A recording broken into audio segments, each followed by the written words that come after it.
Hello and welcome, my friends and viewers, to this week's episode of Legendlore, where I draw and talk about monsters, characters, gods, and other things from D&D 5th edition, all while giving a small but quickly digestible history about them. Together we'll go over their history within the game, how they're utilized in the modern edition, and how you guys can utilize them in your own games. This week, we will be delving into the Underdark once more to take a look at Lolth, the Spider Queen, the first wife of the elven god Corellon and one of the most active gods in all of the Forgotten Realms. Lolth has been a part of Dungeons & Dragons since its first edition, and her position has shifted and changed over the course of the game's very long history. Lolth, formerly known as Araushni, was a lesser elven goddess of destiny and artisans, and consort to the head god of the elves, Corellon, with whom she had two twin children, Veyron and Iliastre. She was also the patron goddess of the Dark Elves. According to the base lore, at some point in time Araushni grew ambitious and started to plot against Corellon, making a number of attempts against his life with subtle plots. The first included cursing his sword with a magic scabbard so it would shatter during his fight with the orc god Grumsh, and the second had her goad Malar into attacking Corellon while he was wounded from the previous fight. However, both had failed, and her final betrayal came in the form of assembling a host of gods hostile to the elven pantheon. The actual army was more of a distraction than a true threat to the gods, as Araushni's true plan was to once again arm Corellon with his cursed scabbard, which would cause the arrows fired by his daughter Iliastre over the course of the conflict to target him instead. This would paint her daughter as a scapegoat and allow Araushni control over the pantheon. However, her plan would be foiled by the intervention of the goddess Seyanine, who had witnessed the crafting of the cursed scabbard and identified Araushni as a traitor since the beginning. Once Corellon was harshly wounded, the combined power of the elven gods, led by Seyanine, would save his life, and Lolth stood trial for her attempted assassination. Her children Veyron and Iliastre were both banished alongside her due to the former's willing and the latter's unwilling involvement. And while she tried to kill Corellon one last time, this last attempt saw her transform from her beautiful elven self into that of a horrid spider creature. She was swiftly defeated and allowed to flee into the demon web pits of the abyss, as Corellon did not have the heart to finish her off. It was in her exile that she decided to take on the name Lolth, her dark elf followers joining her deep in the underground. From here, Lolth focused on vengeance against the elven pantheon, subjugating other gods and building her power base over the course of history, eventually being able to free the demon web pits from the abyss to become its own demiplane. While Iliastre continued to rebel against her mother and speak on the old ways to the Dark Elves, Veyron instead aligned with his mother and became the embodiment of male drow behavior within traditional Lolthian society: swift, silent, and obedient. In terms of Lolth's clergy and Lolthian religion, her follower base is actually pretty varied despite her supremacy over the Dark Elves. Aranier, Chitine, Choldriths, Ettercaps, Dragoloths, and even Deep Dragons were all among her worshippers, and she even collected a small splinter group of surface elves as well. Lolth's clergy carries an extremely Spartan perspective in my eyes, with the strong urge to cull the weak from the flock. As such, there is constant infighting, which many believe is Lolth's attempt to try and keep her followers from ever growing large enough to rebel and cultivate thought that would lead to her destruction, or their abandoning of her. This has worked both for and against her, for while worshippers still hold total reverence of her, they often fail to ever align against common enemies. Priests of Lolth are almost exclusively female, often holding both clerical and political power within their societies, and they were always keen to scheme and plot against one another rather than align, if only to gain the Spider Queen's favor. Living sacrifices and gifts of treasure were often part of the clerical rites, with spider and web motifs being the primary form of iconography. It is also said that her rituals require them to wear dark clothes or none at all, but that last minute detail is something I tend to ignore in my games. Two of the strongest sects of Lolth's church include the Militant Mirlikar and the Handmaidens. The Militant Mirlikar, also known as the Order of the Soul Spider, was a martial organization made up entirely of male knights, warriors, and crusaders. Only ever present in cities where the clergy allowed males to enter into the priesthood, the order were the knights militant in service to Lolth's priestesses, often charged with protecting them or voyaging out to carry out assassination attempts. Their sister order, the Handmaidens of the Spider Queen, also known as Daughters of the Yochlol, were much more prevalent. They were often only dispatched when Lolth was keen to subjugate a city or bring it back into line after rebellion had arisen, and is one of the few examples in which powerful members of Lolth's church were actively organized and prompted to work together. Clerics, paladins, and many other classes for characters whose players wish to align themselves with Lolth can definitely be part of these organizations. Servants who fail Lolth in any significant way are usually slain or transformed into creatures called Driders, centaur-like creatures that have spider-like bodies below their waists instead of a centaur's equian features. Lolth is also served by a race of shape-shifting ooze-like demons called the Yochlol, or the Yochol in my opinion, who in their natural form resemble molten blobs of wax with large, red, glaring eyes. The aesthetic disconnect between the two can be a little jarring at times, but I try not to think too hard on it. And finally, one of Lolth's more well-known rituals consists of a newly ordained priestess engaging in a dark union with a Glabrezu demon. This would result in the birthing of a Dragoloth, a half-demon, half-drow monstrosity that served the will of the temple that the priest was aligned with. I could see this being a dark sort of test for a new member of Lolth's church, proving their loyalty and sussing out any doubt by forcing them into coupling with a demon. In terms of Lolth's interactions with other gods and entities, she's the head of a pantheon of dark elf gods known as the Dark Seldrain. She is the mother of the god Veyrun and the goddess Elistre, as well as the outsider Vandria, who is not a member of the Drow pantheon. Veyrun engages in a constant love-hate relationship with his mother, sometimes providing aid to her schemes while also scheming himself to assassinate her and take her place. Lolth found this behavior to be incorrigible, but also found herself conflicted over the desire for female supremacy and his desire for gender equality. Veyrun was also not above teaching the elves to settle upon the surface as well, something that further angered the Spider Queen. Despite this, however, Veyrun would eventually fall into line and become the distinguished example of a drow male within Lolthite society, subservient, lethal, and willing to die for his betters. Elistre, on the other hand, was viewed by Lolth as an easily manipulated, emotional child who she could bend to serve her purposes. This is evident in her use of Elistre in her attempts to try and assassinate Corellon.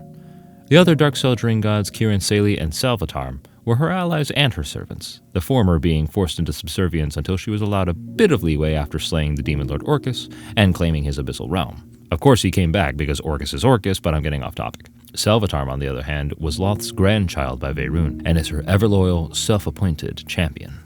Lolth's enemies included the obvious Corellon, Sayanine, and the rest of the elven pantheon, the orcish god Grumsh, who she blamed for failing to kill Corellon the first time, and the immense list of other Underdark deities with whom she wars for space and influence. Likewise, allies of Lolth included the goddess of pain, Loviatar, and Malar the Black Beast. And there's even a belief of the existence of an ancient pact between Lolth and Laudagr, the god of the Duergar Deep Dwarves. Whether or not this is true is up to you, but I think it would make for a very terrifying Underdark force if they were to unite. Now, with all the vanilla lore stuff out of the way, let's talk about how I play Lolth at my table. I take an immensely different approach with my lore and the history of the gods and that of the Forgotten Realms. In an attempt to try and divorce from the idea that all drow are innately evil, my approach to Lolth focuses more on her and Corellon's disagreement over how the elves should be governed, rather than just her trying to kill him for power, because I personally believe that that's lazy and boring storytelling. Lolth, in my world, is still the patron goddess of the Dark Elves and of the Artisans, but she views the elves as her children and is willing to do whatever it takes to protect them. Upon the arrival of Therisden, the Chained Oblivion, because every good game has an arrival of some weird, terrible, dark realm-eating force, Lolth opted to flee into the earth with the elves rather than follow Corellon's call to join the other gods and fight. This irreconcilable difference caused the two of them to break off from one another, and Lolth's descent into the shadows would introduce her children to the ancient and terrible horrors of the Underdark. Feeling trapped with the god-devouring Therisden on the surface and the Underdark surrounding them below, Lolth chose to abandon her previous elven form and become what her people needed to survive, a warrior. She honed her artisanal portfolio to craft fine weapons and armor for her children to wear, and they were now armed to battle the threats on both sides with her alongside leading them. Lolth's change from creator to warrior saw her return to the surface to aid in the fight against Therisden, only to discover that Corellon had been slain, a sacrifice to force Therisden into his plane of imprisonment. Lolth never forgave herself for abandoning him, and as such earned the ire of the other elven gods and Sayanine especially. This approach, in my opinion, helps prevent the idea of Lolth being purely evil and power-hungry in favor of a more nuanced and noble motivation that saw her change into a strong but stern and harsh warrior.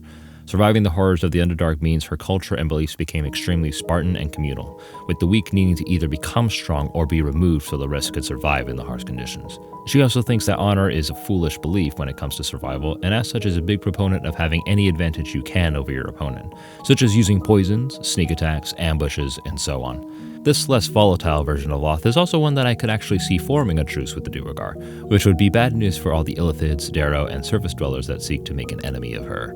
One thing I fundamentally disagree with is changing those who failed her into Driders, as I would imagine that would be a point of pride for a devout drow to be turned into the likeness of their goddess. Lolth's most common appearance is that of a Drider, so I don't really understand why being turned into one is a bad thing. As such, I have turning into a Drider to actually be one of the greatest rites that a paladin or priestess can undergo within Lolth's church, and instead have her disfavor take the form of her turning those failures into lesser spider creatures, such as Chitines, Choldriths, or Ettercaps. This way they can still serve the church and her rule, while being led by those that she deems worthy. Her presence as a demon lord is also significantly decreased in favor of true godhood. And this new depiction also allows the Dark Elves to be extremely cautious when interacting with other races without being cartoonishly evil, and the DM can decide how high or low this level of suspicion can be. It can range from being just a simple wariness when encountering them to an outright attack-first attitude, but it's up to you. Lastly, the constant infighting that normal D&D lore has Lolth's Clergy engaging in is now less about gaining power, but making sure that those in power do not become corrupt and abuse their position. Priestesses are always urged to keep tabs and eyes on one another to make sure that they do not endanger the rest of the civilization, either for personal greed or any other reason. And when betrayal and oppression does make itself apparent, Lolth's loyal clergy voyage off to remove the traitorous group, so that the society may return to its unified, survivable shape. I must stress that this is entirely a depiction of my own making. It is not canon, nor should you treat it as such. This is simply how I personally view Lolth and how I believe that she can fit well into my own setting, and I wish to share it with you so that you may have the option to take a different approach should the base lore not sit well with you. But if it does, more power to you. For classes that I would like to align with Lolth in terms of flavor, Alchemist Artificers can make use of Lolth's penchant for poisons, while Armorer and Battlesmith Artificers can make use of Lolth's artisan origin, making powerful magic items to protect themselves and their allies. Wild Magic and Beast Barbarians can flavor their respective effects to be evocative of the Underdark monsters like Ettercaps, Dragoloths, and the like, and Zealot Barbarians can march on armed with their dedication to Lolth and her clergy. While bards might be a bit of a rarity in Lolth-focused society, College of Valor and Swords bards may be great combatants who have taken the path less traveled in their devotion to her, and the College of Whispers and Lore bards can make perfect advisors for Lolth priestesses in power. Now, almost all cleric domains can fit in with Lolth, with the exception of Peace, Knowledge, Tempest, and Light. I personally love the idea of a Forge Cleric that draws upon Lolth's old artisanal roots, or a good old-fashioned Fervent War Cleric. Moon Druids can turn into giant spiders to draw upon Lolth's power, and the Underdark Land Druid is very obvious. The Circle of Spores Druid can also focus again on her poisonous aspect, and the Twilight and Witherbloom Druids, while more necromantic, can also be made to fit. As with the Cleric, Fighter is also a class whose many subclasses can all fit within Lolth worship and culture. Battlemasters and Champions can rely on pure skill and discipline, Rune Knights can draw upon the Artisan angle, Arcane Archers and Eldritch Knights can be armed with their magic, and Psi Warriors can be the result of Lolth's Warriors' encounter with psionic creatures of the Underdark. It's only really Echo Knights and Samurais that I find it a little bit more difficult to place. Way of the Shadow Monks can have weaponized the darkness of the Underdark itself to better serve Lolthian society. Way of Mercy Monks can provide utility by healing their allies and harming their foes in her name. And the Way of the Long Death Monks can be a part of Lolth's sect of deadly assassins, able to drain the souls of their enemies and gift them to her in reverence. Both the Devotion, Ancients, Conquest, and Vengeance Paladins all fit within Lolth's tenets. Most Rangers fit save for the Fey Wanderer and the Drake Warden, as do most Rogues. For Sorcerers, an Aberrant Mind Sorcerer can be influenced by the eldritch powers of the Underdark. A Shadow Sorcerer's Hound of Ill Omen can easily appear as a large spider alongside their other powers. And a Divine Soul Sorcerer is very self-explanatory. Warlocks of the Archfey, Fiend, Celestial, and Hexblade all make sense for Lolth, that last one being personally appealing to me. A Dark Elf wielding a weapon constructed by Lolth herself sounds utterly excellent. And lastly, all manner of wizard can work within Lolth's boundaries, such as the Spider-Calling Conjuration Wizard, a Master Illusionist Wizard, an Alchemy-adjacent Transmutation Wizard, and of course the Elf-made Blade Singer Wizard. Feel free to use these ideas to build upon for your next PC or NPC in a game that you're running, and speaking of which, here are a few character concepts that you guys can play around with that I came up with.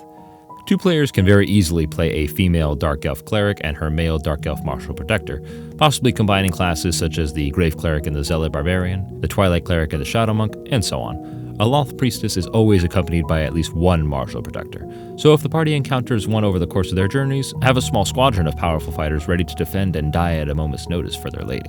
A more classic encounter can be the players meeting a Dark Elf Assassin who is a master of poison and subterfuge, either as an enemy or as a person who requires their assistance to accomplish his goal.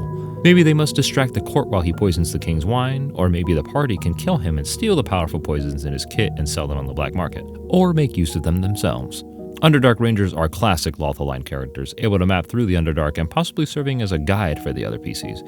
You could also just make Dritz, as many people are inclined to do, but due to his entire character being focused on refusing to give in to Lolth's teachings, it's not something that I recommend. Finally, you can draw upon Lolth's more creative origins as a Forge Cleric, Artificer, or even a Hexblade who found an ancient weapon created by the goddess while she was still known as Araushni. I feel that this avenue of Lolth's history has actually been very lost in the modern depiction, and I would love to see it explored a lot more often. Story-wise, Lolth's quests and hooks often have to do with a conflict against an opposing party, which allows you a wide berth of different enemies to choose from. Your party can battle surface elves who worship Sainian and Corellon and the like, in order to retrieve an ancient magical item created by Lolth and sealed away upon her exile. Or your party can wage war against other factions in the Underdark for space, influence, and resources such as Illithids, Duergar, Darrow, Deep Gnomes, and so on. The players could also encounter Driders or spider-formed creatures like Ettercaps who have earned Lolth's disdain and seek to redeem themselves in her eyes. There's nothing like meeting a Drider Oath of Redemption paladin who pleads with the party to aid her in sacking a Duergar stronghold in the name of the Spider Queen to regain her approval. Hell, you could even have your players engage in Lolth's many demonic rites or political intrigue, have a Drow Knight swear fealty to you, assassinate a Drow Matriarch, give birth to a Dragoloth. The world is your oyster, and really the only thing that's stopping you is bravery and bad rolls. Magical items that I would include within Lolth-based quests or give to Lolth-focused characters or NPCs would include any and all kinds of daggers, short swords, and bows, and other elven weapons. There's also the Spider Staff, the Slippers of Spider Climbing, Cloaks of Invisibility, Wands of Web, Staffs of Swarming Insects, Nightfall Pearls, Scimitars of Speed, the Cloak and Boots of Elvenkind, the Silken Spite Rapier, and the Cloak of Arachnida. And of course, for this week's homebrew magic item, we have something called the Flaming Sword of Lolth, a powerful item that the Spider Queen wielded herself during her primary wars between the elven gods and the Dark Seldarine. The Flaming Sword is formed entirely out of dark purple metal, save for the crossguard and the rank guard, which is forged to appear in the shape of a skull. The blade, when activated, would conjure lavender and white flames whilst imbued with Lolth's divine power. Mechanically, the Flaming Sword is a +1 longsword that requires attunement and has the Finesse trait, allowing the wielder to use their dexterity on attack and damage rolls instead of strength. On a successful attack, the sword deals 1d8 slashing damage and 1d6 fire damage. Additionally, the sword can be properly activated for 1 minute once per short rest, increasing its bonus from +1 to +2 and causing successful attacks to deal 2d6 fire damage instead of 1. It also radiates dim light up to 20 feet in this form. Furthermore, you could end this ability early as an action to cast the spell Destructive Wave, but doing so would cause the sword to not regain its activation ability until your next long rest, rather than a short rest. Lastly, the sword has the ability to cut through the fabric of reality to aid in escape or summon allies to help you in battle. Thusly, it is capable of casting the spell Dimension Door once per short rest, and the spell Summon Fiend once per long rest. I've included the lengthy stat block in the description below. So that's Lolth, everybody, the jilted, vengeful first wife of Corellon, and again, one of the most active gods within the entirety of the game. I want to thank you guys so much for watching, and if you guys like the channel, please like this video, share it around to your friends and dungeon masters to give them ideas for their games, and subscribe and press the bell icon to be notified of the next video. You may also vote on the next video by clicking the channel page and checking out the community tab, or by following the link that I've posted in the description below. This week we'll be covering monsters, so you guys can choose between the Roper, the Gelatinous Cube, and the Catablebus. Let me know what you guys would like to see me cover, and please comment down below how you guys have used Lolth in your games, and whatever else you guys would like to see in upcoming videos. But until then, I'll see you guys next time.